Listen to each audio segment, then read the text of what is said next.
오늘 말씀의 제목은 귀히 쓰는 그릇이되어 라는 제목인데요. 먼저 모파상이라는 작가가 쓴 목걸이라는 이야기를 여러분과 함께 좀 시작해 보려고 합니다. 이 목걸이 이야기는 워낙 이야기가 드라마틱해서 많은 영화나 드라마의 소재로 사용되기도 했고, 저도 한번 말씀드린 기억이 있는데 한 번 더 좀 나눠봅시다. 단편 소설입니다. 주인공은 마틸드라고 하는 여성입니다. 이 여성은 매우 아름다운 여성입니다. 그러나 집안이 가난했어요. 그래서 가난한 하급 공무원과 결혼하게 됩니다. 그리고는 평범한 삶을 살아갑니다. 그러나 가난하거나 불행한 건 아니었어요. 그냥 남편과 함께 적당하게 이제 평범하게 살아갈 정도의 삶을 살아가고 있는데, 이 여인은 어려서부터 아주 아름답다는 얘기를 많이 들어서 그의 꿈은 항상 바라보는 거는 상류층을 바라보고 있는 거예요. 상류층 사람들이 저녁마다 이렇게 무도회하고 파티하고 막 이런 삶을 이 사람은 늘 바라보며 동경하는 거예요. 근데 실제로 자기 삶은 하급 공무원인 남편과 함께 그냥 평범하게 사는 거예요. 그러니까 여성은 늘 마음속에 불만이 있는 거죠. 불평이 있는 거죠.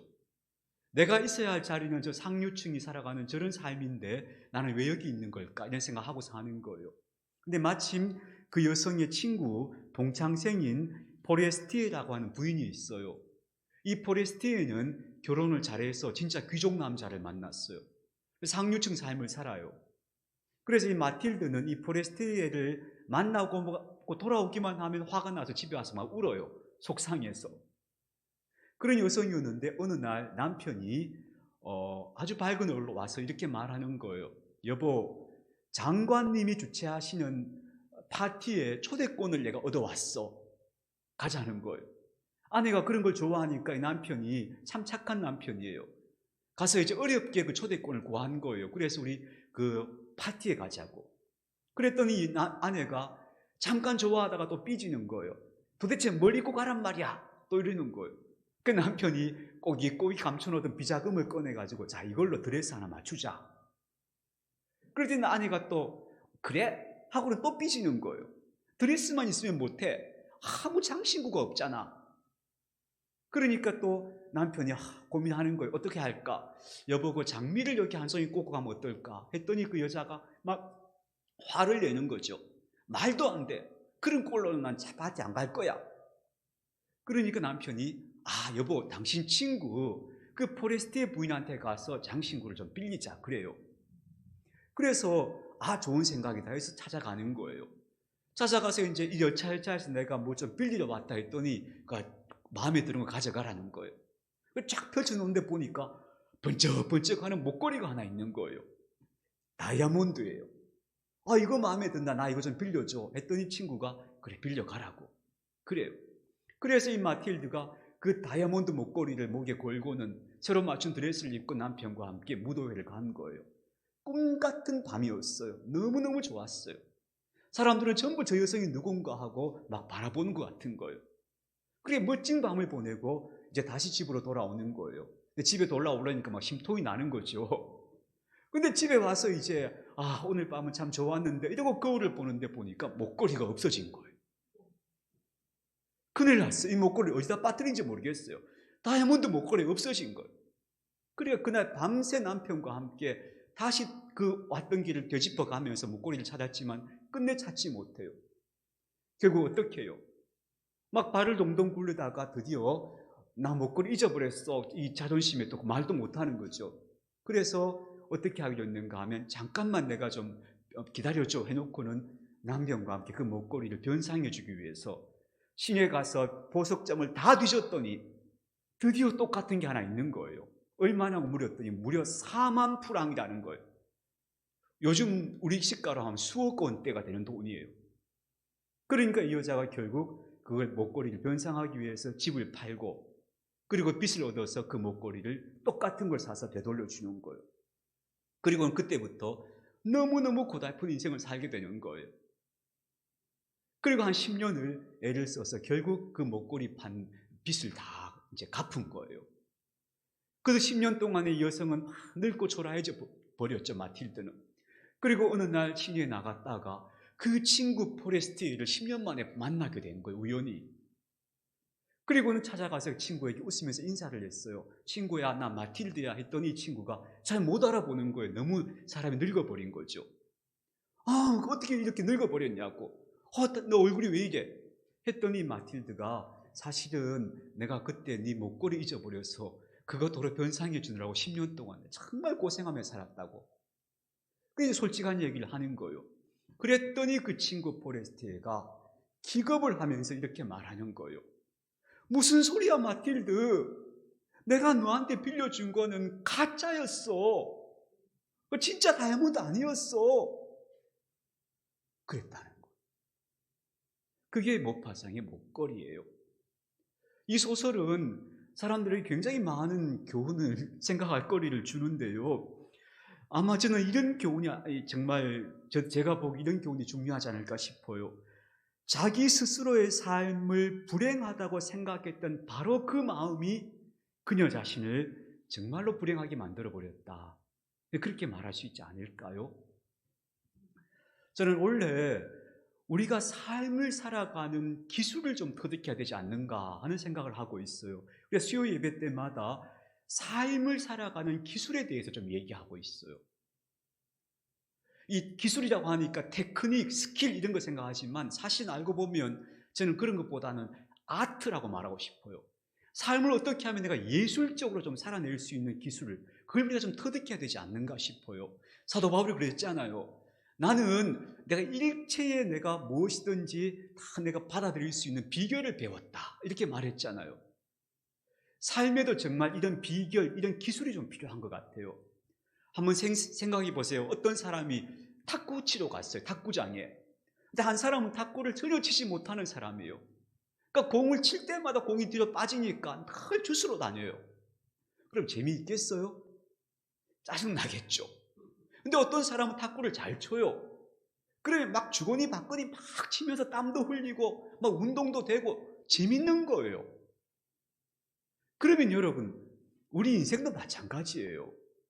인생을 어떻게 살 것인가를 나름대로 그 기술을 터득하고 있는 사람은 삶을 살아가는 것이 훨씬 더 재미있게 살고 풍성하게 살아요. 그런데 그 터득이 전혀 안 된 사람들은 인생에 작은 문제만 생겨도 이거 어떡하나 이러면서 대처를 못하는 거예요. 그러다 보니까 그 인생을 정말 풍부히 누리며 살아가지 못하는 너무 안타까운 것 같아요. 그래서 저도 50대 넘어서면서 인생은 진짜 기술을 좀 터득해야 돼. 인생이 뭔지를 좀 다 보고 그 본질을 좀 보면서 이렇게 살아야지 하는 나름대로의 좀 기술을 터득해야지 그 삶을 잘 살 수 있지 않나 싶어서, 그래서 저는 내가 좀 더 내게 앞으로 내 남은 인생을 내가 어떻게 하면 더 잘 살아낼 수 있을까? 여러분 잘 생각해 보세요. 어떻게 하면 내 인생에 더 좋은 일이 생길까? 행운이 찾아올까? 이거 꿈꾸는 거 아니에요. 저는 이걸 꿈꾸고 있는 사람은 바보라고 생각해요. 그런 거 말고 어떻게 하면 내가 내 인생을 좀 잘 살 수 있을까? 내가 잘 살 수 있을까? 주어진 삶의 환경과 조건 속에서 내가 어떻게 하면 내가 더 잘 살 수 있을까? 그 기술이 뭘까? 이걸 고민하며 사는 사람이 저는 진짜 그게 진짜가 아닐까 싶어요. 그래서 오늘도 제가 그런 말씀을 같이 좀 나누고 싶은데요. 제가 인생에 무슨 비결을 터득했겠습니까마는, 그러나 저도 배워가면서 여러분 같이 나누는 거예요. 그러니까 제가 하는 설교를 제일 먼저 들어야 될 사람은 저 자신일 거예요. 그런 마음으로 오늘 이 말씀을 같이 나누고 싶습니다. 오늘 바울이 디모데에게 이렇게 권면합니다. 어떤 비유를 들어줘요. 살림살이가 많고 사람이 많은 집에는 그릇들이 여러 가지가 있다. 금으로 된 그릇도 있고 은으로 된 그릇도 있고 나무로 된 그릇도 있고 흙으로 만든 질그릇도 있는데 다 용도가 다를 거야. 그렇겠죠. 금그릇, 은그릇, 질그릇, 나무그릇이 다 쓰는 용도가 다르겠죠. 그래서 그 중에서 어떤 것은 귀한 손님 오면 대접하는 것도 있고, 어떤 거는 그냥 막 아무렇게나 막 매일 쓰는 그런 것도 있을 거고, 어떤 거는 담아서 개밥 주는 그릇도 있을 거고, 다양하게 그릇들이 있겠죠. 그래서 귀하고 천한 것이 다 기준이 따라서 그러하겠지. 이건 현실이다. 그 말이에요. 20절이. 그런데 누구든지 이런 것에서 자기를 깨끗하게 하면 더 귀한 그릇이 될 거야. 이렇게 이야기해요. 근데 여기서 이런 것에서 자기를 깨끗하게 한다는 게 무슨 말일까 하면 앞으로 돌아가 보면 어떤 구절이 있는가 16절에 망령되고 허탄한 말을 버리라 이렇게 되어 있어요. 여기 예전 성경에는 뭐라고 번역되어 있는가 하면 망령되고 허탄한 신화를 버리라 그래요. 이 말이 뭐냐면요, 우리가 막연하게 믿고 있던 것, 막연하게 알고 있었던 것, 근데 그게 진실이 아니에요. 진리가 아니에요. 그런 걸 붙잡고 살아가는 거예요. 막연하게 믿고 왔던 걸, 그걸 붙잡고 살아가면 어떻게 되는가 하면 허탄한 인생이 되는 거예요. 그거 버리라는 거예요. 그걸 딱 제하고, 그리고 진실에, 진리에 딱 선 인생이 되라는 거예요. 그러면 너 진짜 귀한 그릇이 된다는 거예요. 하나님께서 그런 인생을 귀하게 쓰신다는 거예요. 그러니 막연하게 남들이 다 그러니까 그런가? 하고 살아왔던 그 망령되고 허탄한 사실이 아닌 것들, 그거 지워버려라. 그런 거 붙잡고 있으면 너 인생 허비한다. 그 말하고 있는 거예요. 그게 뭐냐는 거예요. 그걸 23절에는 또 이렇게 이야기해요. 어리석고 무식한 변론이다 그래요. 물론 또 구체적으로 말하면 그런 게 이런 거예요. 예수님을 믿어야 하는 이 참된 진리 말고 엉뚱한 걸 자꾸 가르치는 사람도 있다는 거예요. 그런 것들 좀 제거해라. 이 말이 첫 번째 의미지만, 저는 오늘 이 말을 우리가 좀 우리에게 적용해 보면 우리의 삶을 자꾸 헛발질하게 만드는 그런 거짓 가르침들, 거짓 신념들이 있다는 거예요. 그런 것들을 우리가 좀 깨끗하게 분별해서 정돈해버려야, 그래야 우리 인생이 진짜 귀한 인생이 된다는 것이죠.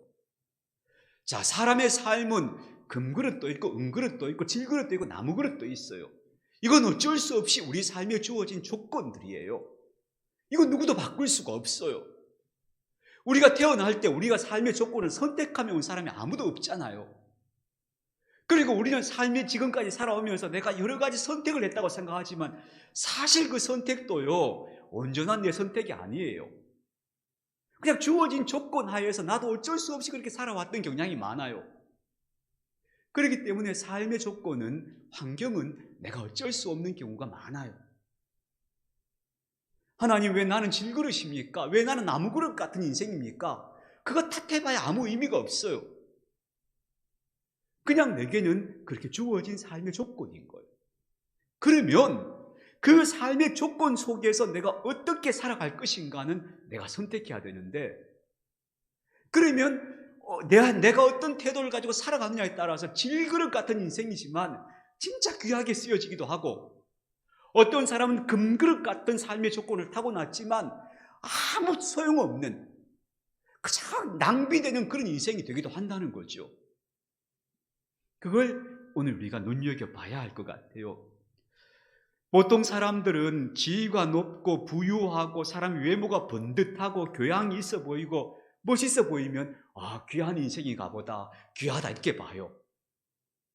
근데 그건 20절에서 말하는 금그릇 은그릇 귀하다 생각하고 나무그릇 질그릇 천하다 생각하는 일반적인 관점이에요.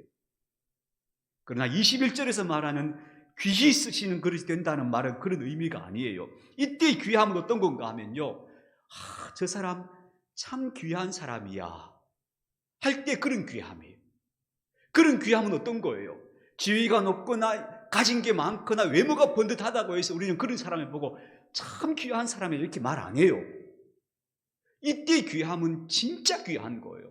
사람이 참 귀하고 쓸모가 있고 좋은 사람이란 뜻이에요. 우리가 타고난 조건은 다 다르지만 누구나 각자의 자리에서 그런 사람이 될 수 있다는 거예요. 그걸 우리가 생각하며 살아야 되는 것이죠.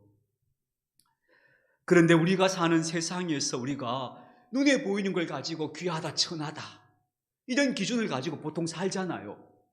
근데 이런 기준으로 살면 우리는 이 세상에서 정말 우리 삶을 진짜를 못 살아요. 그 왜 여러분 요즘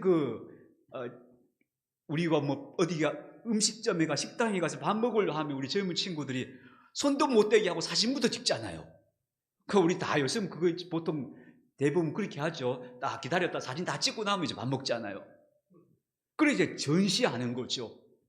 자기 뭐 요즘 카톡도 잘 안 하죠. 젊은 친구들 SNS 뭐 페이스북 뭐 인스타그램 이런 데 막 올리잖아요. 그러면서 아름다운 장면들, 자기가 먹은 맛있는 음식들, 가본 아름다운 장소들, 뭐 예쁜 옷들 막 찍어서 막 올려요. 전시하는 거죠. 근데 이건 여러분 잘 생각해 보세요. 이게 뭐냐 하면 삶의 하이라이트를 전시하는 거예요. 내 삶에서 가장 반짝반짝거리는 순간들을 딱 올려놓는 거예요. 근데 그걸로 끝나는 게 아니죠. 내 것도 자랑하면서 과시하지만 남이 올린 것도 보면서 늘 좋아요 좋아요 막 누르잖아요. 그건 뭐냐 하면요, 남이 전시하고 있는 남의 하이라이트를 또 보면서 그걸 보면서 또 부러워하는 거예요. 그러니까 이 마음이 어떤 마음인가 하면 자기 과시 그리고 자기 비하, 요 두 마음 속에서 왔다 갔다 하고 있는 거예요. 어떨 때는 자기의 그럴듯한 모습을 과시해요. 막 자랑해요. 나 이런 데 가봤다. 근데 또 한편 보니까 남은 나보다 더 좋은 데를 갔어요. 나는 동남아 갔다 왔는데 쟤는 유럽을 갔다 왔어. 그걸 보면서 아씨 나도 유럽 갔어야 되는데, 이 또 자기 비하에 빠져요. 그래서 자기 과시와 자기 비하 사이에서 왔다 갔다 하는 인생을 살고 있는 거예요. 이게 진짜 어떤 의미에서 지금 많은 사람들이 살고 있는 삶의 본질일지도 몰라요. 남들이 좋다 하는 거, 저런 거 성공하는 인생이지. 그런 걸 다 쫓아서 가느라고 진짜 실제로는 알맹이가 없는 인생을 살고 있는 거예요. 그래서 자기 과시와 자기 비하 사이에서 그네 타면서 살고 있으면서도, 그래서 자기를 좀 과시할 만한 게 생기면 좀 위로를 받다가, 남이 나보다 좀 나아 보이면 또 자기 비하 속에 들어갔다가, 이렇게 살아가는 인생을 우리가 뭐라 부르는가 하면 우리 많이 쓰는 말이 있어요. 그게 속물근성이에요. 속물근성. 눈에 보이는 걸로 삶을 평가하는 거예요. 그게 바로 뭐냐면 예수님 말씀하신 모래 위에 쌓은 집이에요. 그런 식으로 인생의 삶들을 시간을 살아나가면 결국 어떻게 되는가 하면 소진돼요. 내 삶의 귀한 시간들은 다 흘러가 버리고, 내가 정작 애써야 할 일들은 다 어디론가 다 사라져 버리고, 나는 그냥 지친 영혼이 되어 남는 거예요. 그런 인생을 우리가 살아야 되겠느냐 하는 것이죠. 그래서 여러분, 진짜 우리가 귀한 그릇, 귀한 인생이 되려면 어떻게 해야 될까? 일단 첫 번째로 이렇게 생각해요. 지금 여기에 내게 주어진 삶의 자리에 굳게 서야 돼요. 그 자리가 어떤 자리든지 간에 오늘 내가 지금 서 있는 이 삶의 자리에 여기 딱 굳게 서고, 지금 내게 주어져 있는 내 삶의 조건이 내 삶의 무대인 거예요. 지나간 삶을 돌아보면서 후회하거나 탄식하는 거 아무 의미 없어요. 오지도 않은 인생을 바라면서 불안해하는 것도 의미가 없어요. 오늘 하루 나는 내게 주어진 삶에 응답하며 살겠다는 생각을 하는 것이 가장 건강해요. 저는 반응하는 삶과 응답하는 삶은 다르다고 생각하거든요. 반응은 뭔가 하면 이런 거예요. 누가 툭 치면 뭐야? 이게 반응이에요. 응답은 뭐냐 하면요, 누가 툭 치더라도 생각해 보는 거예요. 왜 쳤을까? 이럴 때 나는 어떻게 하면 좋을까? 생각해 보고 행동하는 게 응답하는 거예요. 우리가 우리에게 주어져 있는 조건의 삶에 일일이 늘 그냥 신경질적으로 반응하며 사는 게 아니고, 내가 어떻게 살아가는 것이 가장 좋은 선택일까를 생각하면서 응답하는 삶을 살아가는 거예요. 내게 주어진 삶의 조건에서. 그래서 제가 1월 달에 그런 말씀을 같이 나누었죠. 하나님이 우리 주신 삶의 소명이 두 가지다. 첫 번째는 지금 내가 하는 일을 잘하는 거다. 두 번째는 내게 주어진 삶의 문제들 앞에 내가 잘 응답하는 거다. 그게 우리 삶의 소명이라고 말씀드렸어요. 여러분, 그렇게 살아가면요, 그 하루하루의 삶, 그 시간들이 흐르고 나면 어떻게 되는가 하면 그 삶의 수준이 높아져요. 여러분, 앤틱이란 말 들어보세요. 앤틱 가구 하잖아요. 앤틱이란 게 뭐냐 하면요, 그 오래된 골동품 같은 거 앤틱이라 하잖아요. 그래서 그 오래된 골동품 같은 걸 요즘 이렇게 사람들이 막 이렇게 뭐 이렇게 인테리어로 멋있게 갖다 놓고 하잖아요. 근데 그거 보면요, 그 중에 귀한 게 아니에요. 옛날에 쓰던 뭐 쌀 뒤주 같은 거, 옛날에 쓰던 다다미 뭐 이런 거 있잖아요. 그때는 너무너무 흔하고 보잘것없는 것이었어요. 근데 그런 것들이 100년이 지나고 200년이 지나고 손때 묻어서 보니까 지금 보면 앤틱이 되어 있는 거예요. 너무너무 고상한 물건이 되어 있는 거예요. 저는 우리 인생이 그런 식으로 승화되어져야 한다고 믿습니다. 우리가요, 차원 다른 삶을 사는 게 아니고 지금 내게 주어진 삶이 참 보잘것없고 작아 보여도 그 삶을 충실하게 응답하며 살아가노라 하면, 그 세월이 더하면 그 삶이 앤틱이 되는 거죠. 그게 바로 우리가 우리 삶을 정말 잘 살아내는 비결이 될 것이라고 믿어요. 하나님은 우리에게 지금 내가 살아가고 있는, 내가 서 있는 삶의 자리를 내게 주셨어요. 그러면 나는 내가 서 있는 그 삶의 자리에서 뭐 어떻게 하는 것이 가장 좋은 선택일까에 대해서 생각하며 응답하며 살아가는 거예요. 반응하는 게 아니고. 그것이 바로 우리의 삶을 귀하게 만들어가는 길이다 하는 것을 우리가 좀 생각해 보았으면 좋겠어요. 제가 오늘 주보에 이처럼 사소한 것들이라는 책을 한 권 소개했거든요. 이 책이 많은 분들이 2024년에 우리나라 소개된 책 중에 제일 좋은 책이라고 그렇게 꼽았어요. 실제로 여러분, 이 책이 되게 좋은 책이에요. 이야기가 착해요. 너무 착한 이야기예요. 근데 분량도 아주 짧아요. 책을 좋아하는 분들 1시간 내에 다 읽을 수 있을 만큼 쉽고 재미있는 책이에요. 근데 그 내용이 어떤 것인가 하면, 폴롬이라는 남자가, 이 남자는 석탄을 파는 사람이에요. 아주 일상에 그냥 너무너무 평범한 삶을 살아요. 그러면 이 사람 문득문득 이런 생각을 해요. 내 인생이 다른 인생이면 어땠을까? 내가 다른 부모를 만났더라면, 다른 아내를 만났더라면, 뭐 이런 생각도 하면서 살아요. 그러나 그 평범한 일생을 열심히 살아요. 그러다가 그에게 찾아온 어떤 순간에 그는 매우 선한 결단을 해요. 그런 이야기들을 담고 있는 짧은 소설이에요. 이 이야기가 너무 착한 이야기예요. 책을 좋아하시면 읽어보세요. 그 사람은 자기에게 주어진 삶에서 거기서 매우 선한 결단을 딱 내려요. 전 그게 진짜 우리 삶을 앤틱으로 만드는 길이라고 믿습니다. 금그릇, 은그릇 아니어도 괜찮아요. 질그릇, 나무 그릇이어도 괜찮아요. 내 삶을 성실하게 살아가다가 거기서 주어지는 문제 앞에서 내가 심사숙고해서 가장 선한 선택을 하는 사람으로 자꾸 그렇게 걸어가다 보면 나중에 그 삶이 귀하고 아름다운 삶이 되는 거예요. 그리고요, 그 세월의 시간이 더해지고 나면 내가 지금 고민하는 문제들이 다 풀려져요. 하루아침에 풀려지는 문제는 없지만 꾸준히 그렇게 걸어가면 그 매듭이 다 풀어지는 날이 와요. 그래서 정말로 귀한 그릇이 되는 거예요. 그리고 두 번째로는요, 우리가 정말 이렇게 걸어가려면은 이 세상 위에서 들려오는 음악 소리에 발을 맞추지 말아야 돼요. 이게 정말 중요해요. 여러분, 그 피리 부는 사나이라고 하는 이야기, 동화, 옛날 동화가 있잖아요. 유럽 동화죠. 어느 마을에 쥐가 너무 많이 들끓는 거예요. 그 사람들이 쥐 때문에 막 골치가 아파 죽겠는데 어떤 남자가 나타났어요. 내가 이 쥐를 다 소탕해 줄 테니까 나한테 이런 만큼의 대가를 달라 했어요. 그 동네 사람들이 당신이 쥐만 소탕해 주면 우리가 다 원한 대로 주겠다 했어요. 이 남자가 피리 하나를 꺼내들더니 노래를 피리로 막 부르는데 갑자기 온 동네 쥐들이 이 남자한테 다 오는 거예요. 이 남자가 쥐들을 싹 데리고 어디로 가가지고는 쥐가 깨끗이 없어져 버렸어요. 그러니 동네 사람들이 막 너무 좋았죠.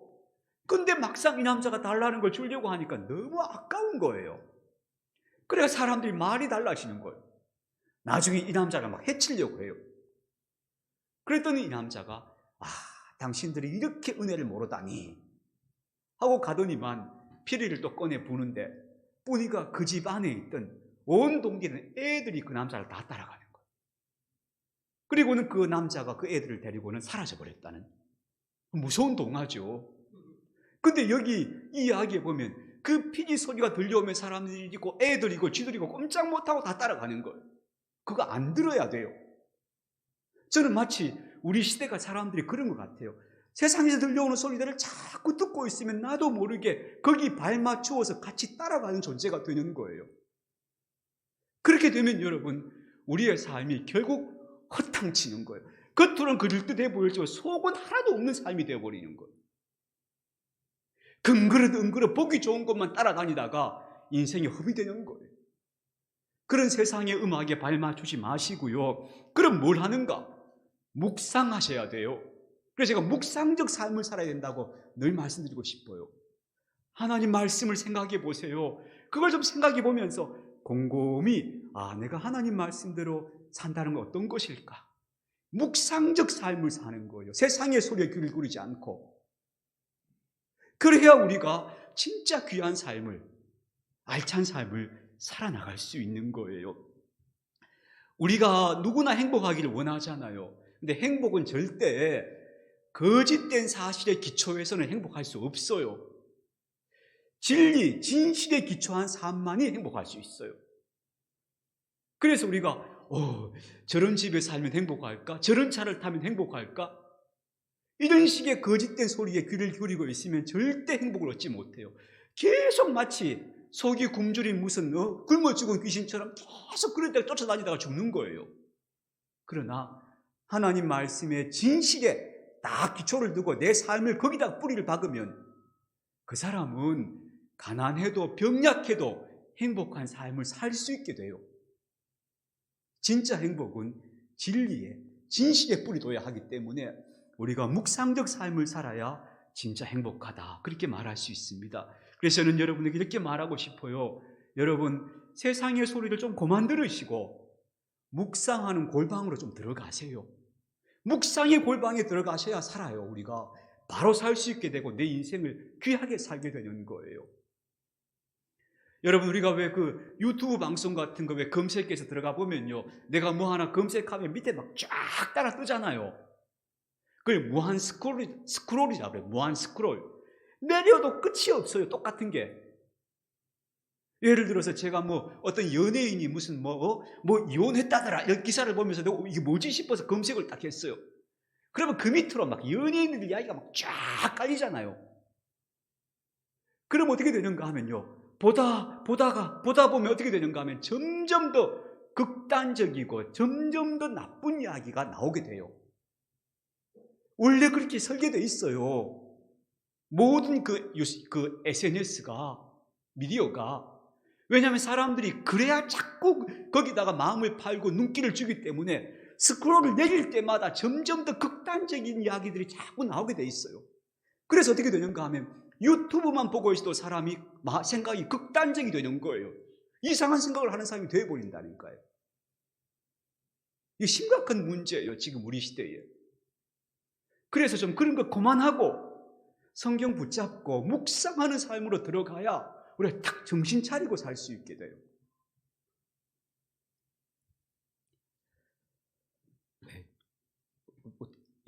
얘기가 좀 길어요. 마무리합시다. 그 파리올림픽에 나갔던 선수들이 금메달 받았는데 얼마 전 뉴스를 보니까 금메달이 변질됐다고, 뭐 색이 바래고 뭐 어떻다고 뭐 그런 이야기가 나오더라고요. 제가 재밌게 그 기사 읽으면서 무슨 생각을 했는가 하면 그게 뭔 상관이야?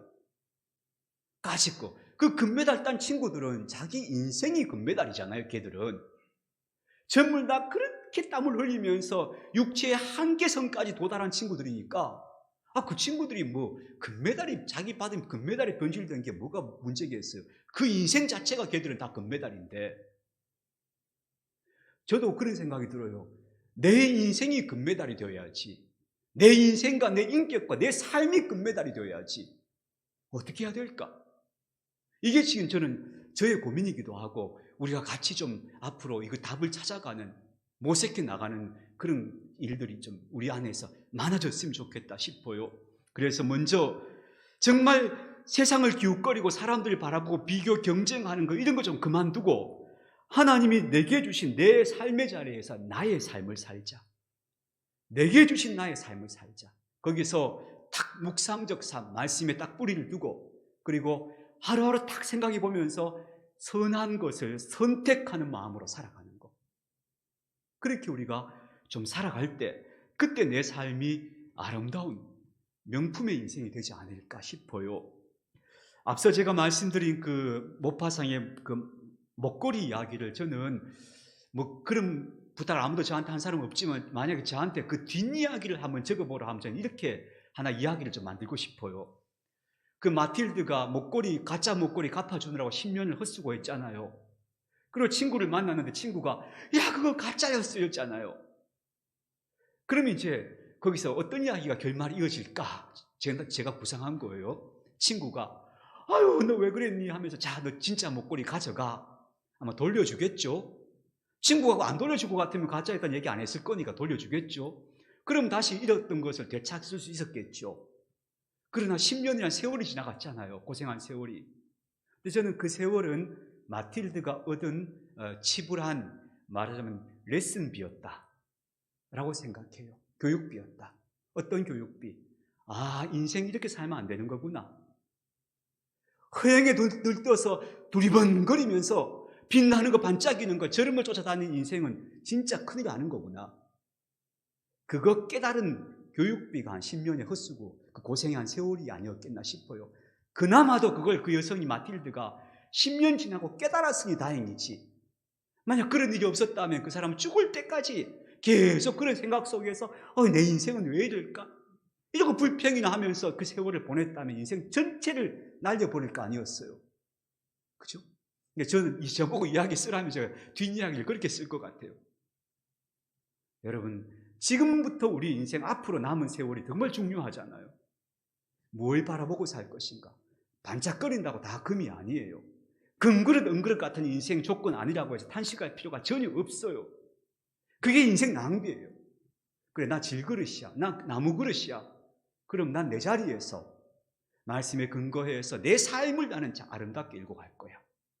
그래 내 조건 지금 힘들어. 난 묵묵히 그래도 이 중에서 제일 선한 선택을 하면서 살 거야. 그 세월이 1년이 가고 2년이 가고 5년이 가고 10년이 가고 나면 인생이 달라져요. 사람이 달라져요. 저는 그런 인생을 좀 살아야 되지 않나 하는 거예요. 그것이 바로 귀한 그릇을 되는 길이다 하는 걸 말씀드리고 싶어요.